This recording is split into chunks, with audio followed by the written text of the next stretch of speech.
This isn't where the Malave family thought they'd end up living when they arrived in Central Florida. Like thousands of others here, they're crammed into a single hotel room, living week to week.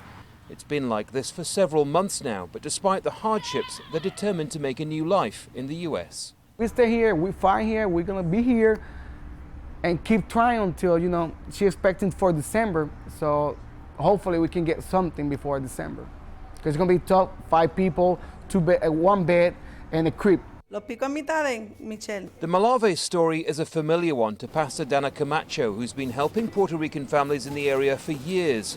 She set up this cafe inside a hotel to help feed new arrivals, but says the reality for many is bleak. So you're thinking, okay, well, since it can't get any worse, this has to be better. And you come here with that in your mind, it has to be better.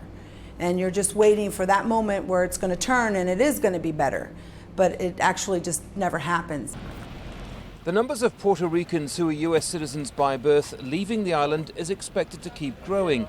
The figures now rival the so-called Great Migration following the Second World War.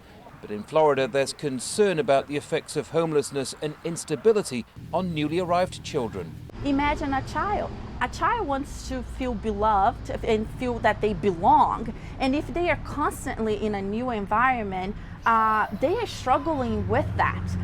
Throughout this entire region, hotels and motels are full of Puerto Rican families waiting to start their new lives. But the problem is these rooms aren't cheap, and that means people can't save up enough money to move out.